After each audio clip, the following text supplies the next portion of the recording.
messing around. Loft meeting, a meeting, you guys. Hello. I realized, do I always start this with an air horn? Remember I told you guys last week that my mom was like, it feels like your enthusiasm level is going up on loft meetings. You're getting crazy. And I'm realizing maybe that's because I'm starting every single time going, bow, bow, bow, bow. Maybe it's a lot. Maybe no one really wants to hear that when they, open up a podcast to listen. I'm sitting here wearing my Ferguson shirt, my mess around Ferguson shirt. You guys see that? I can't explain. I know I've talked about this before, but I can't explain. I was so excited when New Girl became super popular, and I just assumed there'd be so much like swag and merch around the show that it would be produced by like the show that we would get to wear all the time and just like represent all the time. And there wasn't. Doesn't that feel like a weird missed opportunity? Like the studio doesn't like make all this merch and swag and everybody could just go and buy it.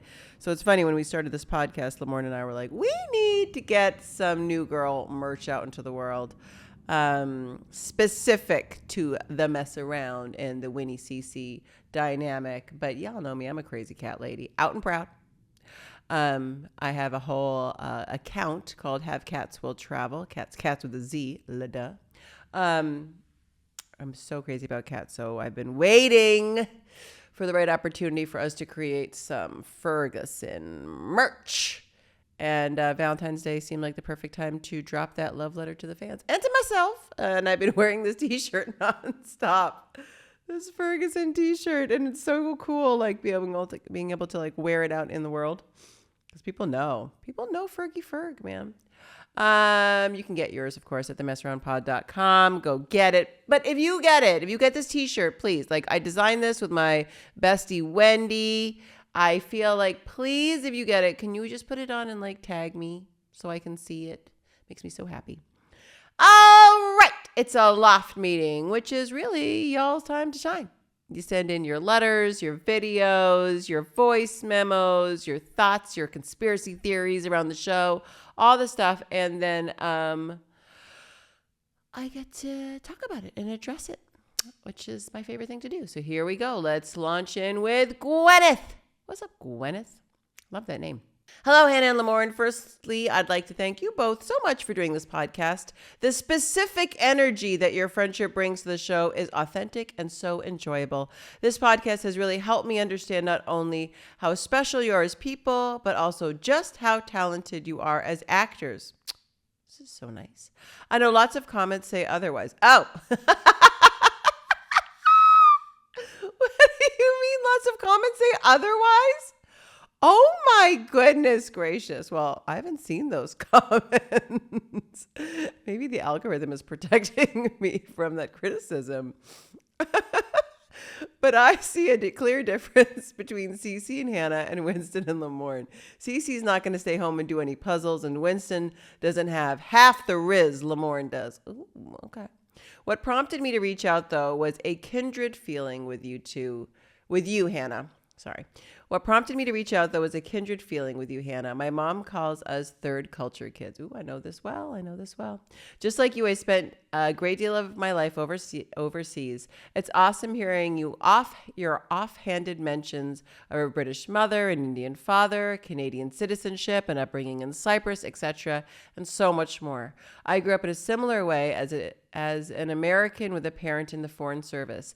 I rarely lived in any country for longer than 3 years. I truly have never seen my experience on the screen before. It's my life too. And then I remembered, Hannah, it wasn't on this podcast when I first felt that shock. It was on the show. In the episode Bar Crawl, the characters Coach and May meet for the first time and bond over being third culture kids. All of this background leads me to my very simple question. Were the stories of Coach/May inspired by Hannah's story or by anyone else working on the show, or was that just random? Thank you so much to everyone who works on this podcast. You definitely make the experience so much richer for your audience, Gwyneth. Thanks, Gwyneth.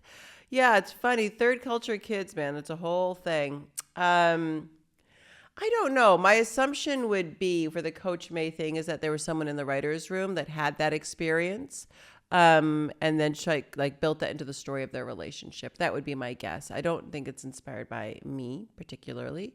But yeah, third culture kids, it's interesting. I always said that I never lived in a place more than 3 years. When I lived in Toronto, I think I was there for 4. And for me, I was like, wow, that's the longest I lived anywhere. And the irony was, it was probably the city that I least connected with, but I spent the most time there until I moved to LA. And I've been here off and on now for a very, very long time. So yeah, interesting. Like, it was an interesting thing for me to actually like be living in LA for as long as I have now, which is over a decade. Feels so strange because I'm much more comfortable in movement and change, which is the nice thing of being a third culture kid, is that change is comfortable. And I know change is uncomfortable for a lot of people. So there was a lot of ups and downs. So obviously moving a lot, but that was the one gift of it. It made change very comfortable, and traveling very easy and familiar, which was always nice. All right, here we go. Our next question. Hi, Hannah and Lamorne. My name is Amir. Well, it says Mir. My name is Mir. My best friend Faith and I are from the UK, and we're big fans of the new girl. She's definitely the Just to my CC. We usually found quoting Schmidt's "a white man, no," at each other. I've just listened to the Exes episode of the podcast, and my question is there any guest star on the show that you wish you could have worked with more, like Tiffany Haddish, Adam Brody, Mary Elizabeth Ellis? They were all in this episode, but you didn't get to work with all of them much, if at all. Thank you.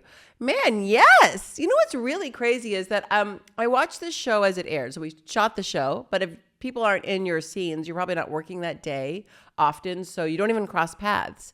And then I would watch it as it aired. So it aired about 3 to 4 weeks later after shooting. But then I've never rewatched the show. So here I am, like many years later, in a weird way, almost watching for the first time, it feels like, because I'm not like in the machine of the whole thing. And I'd forgotten because it wasn't in my core memory. It wasn't like, oh yeah, that time Tiffany Haddish and I hung out all day. It didn't happen. So I'm rewatching and I'm like, what? I mean, it's amazing the level of guest stars we had on this show. And what they brought to the show. There was like a running joke that New Girl was becoming the Law and Order of LA. And that means Law and Order is such a long running show and it shoots in New York, that every actor, usually at the beginning of their career, at some point got hired and cycled through that show. And I feel like New Girl ran for so long that so many great comedy actors at the beginning of their career came on and they had a line here or, a few lines there. And it's so interesting that you get to kind of see them at that point. Yeah, so crazy. And I wish I had spent more time with all of them or any time with any of them. I wonder if we ever did a reunion I just watched SNL 50 and how they brought everybody back that's ever been a part of it. That'd be so cool to do for New Girl. I wonder if somebody could do that with just like Photoshop, is to make all the amazing guest stars and then the cast of New Girl all together in one picture. Someone out there talented, could they do that? So we could actually see all the incredible people that have been part of this show just like in one shot. That'd be awesome. All right, here we go. Next question. Hello, Mess Around crew. Thank you so much for all your time and efforts for the pod. Love listening to you all. I noticed that Saved by the Bell is a common theme on New Girl. Nick at one point says they don't know what Saved by the Bell is and they don't feel pain. When Jess is tripping out during Thanksgiving 3, she references AC Slater. And when Cece is about to go on a date with someone named Paul, Schmidt says it's a stupid name, but then Cece references Mark Paul Gosselaar. How do you say his last name? I don't know. Is the show referenced because the characters would have grown up watching this show or the writers just massive fans? Probably both. Probably both. Saved by the Bell was iconic. That also had like a stellar cast who all went on to do like amazing things. I loved that show. So I think it's probably both. All right, Vienna. Hi, Hannah and Lamorne. Hannah, when you said you love Faulty Towers, I just had to write in. Ooh, I know I'm going to love this letter. I've also watched every episode multiple times because my dad once bought the DVD set and told me and my brother we just had to watch. Your dad introduced you to this show? Oh my gosh, I love that so much. And now to this day, way over a decade later, we still quote it regularly. One of our favorite things is to say is, "Oh, I know. Oh, I know," in Prunella Scales' voice, and cute as a shorthand for thank you, and John as a shorthand for thank you, in John Cleese's voice. Do you have a favorite episode or a line you like to quote from Faulty Towers? Just had to ask. Oh my gosh, all of it. Honestly, so I grew up for a lot of my life in Saudi Arabia, and so there was no TV there was no movies, and it was just like the tapes and videos my parents kind of brought in with them, and Faulty Towers was one of them. So it was just something we watched on loop. So I know the words to every single episode. That's not a lie. And so does my brother. My brother and I can quote the entire show. It's only 13 episodes, right? That was it. That's all they ever did on that show. All of it. All of it. There's one called The Builder. And it's about when John Cleese's character, Basil Fawlty, hires a builder that he knows his wife wouldn't approve of. And the builder, just like the wife had feared, screws the entire thing up. And so Basil is freaking out. And there's some very classic lines that happen between the builder and Basil Fawlty that I quote all the time. Very interesting, funny viewing. Some of it, though, I will say on a rewatch of Faulty Towers does not hold up. Some of it is like, you can't, no, sir. Can't do that anymore. And shouldn't. Shouldn't have done it then. You won't do it now. But a lot of it was very funny. Very, very funny show. P.S. I loved hearing you talk about your auditioning journey as an actor before New Girl when there were very few Indian people on our screens, and those that were often stereotypes. As a half Indian actor from Toronto myself, I totally related to you. I think what you said about at first being too Indian for roles and then suddenly they wanted to cast an Indian actor, wondering if you weren't Indian enough, is something I'm sure a lot of actors of all different races can relate to. I agree. I'm always auditioning for roles that they say is ethnically ambiguous because it's not immediately clear what my background is. Anyway, thank you for talking a bit about it and for being such a great character on our screens in New Girl. All the best, Vienna. Yeah, that was something I struggled with trying to get a job when I got here, is that if they wanted specifically Indian, I got so excited because I'm like, perfect. There's not a lot of us at this point right now. So here's me. And they would look at me and be like, no, you don't look like the stereotype of what we think an Indian is. And so I wouldn't get cast, even though I'm Indian. It was so strange. Yeah. And then I'd go up for, a role. Usually it was described as exotic at the time. And then they would be like, no, she looks too like South Asian. And I was like, okay. So it was a struggle, which is why, and I've told this story many times before, when Liz Merriweather cast me in New Girl, I wrote her a thank you letter multiple times because I was like, man, you have no idea, because I had asked her, like, why did you pick me for the role? And she said, well, you were just the funniest actress. And that was refreshing. And that is the reason why any actor wants to get hired, because they are the best for the role. And that is how I got cast on the show, not because of what I was or wasn't ethnically. It was just because of how I connected to this character, and how I chose to play her was exactly what Liz Merriweather wanted. So that was life-changing for me to be cast for that reason and considered and chosen for that reason. As always, you guys ask the best questions. Thank you so much. Love these loft meetings. Please, please, please tag me if you go get this Ferguson shirt so we can be twinning out in these streets.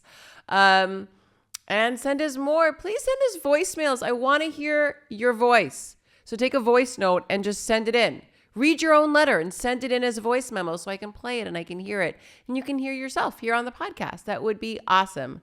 You can follow us on IG at the Mess Around Pod, and send in those voicemails or voice memos, emails, photos, anything at themessaroundpod@gmail.com. Bye. That was The Mess Around, an iHeartMedia production. Our executive producer is Joelle Monique. Our senior producer is Abu Zafar. Bei Wang provided engineering and editing services. Additional production from Daniel Goodman, Wendy Heisler, and Kyle Chevron. Our theme song was written and composed by Ronald Jukebox Jackson. Catch you next time. Bye.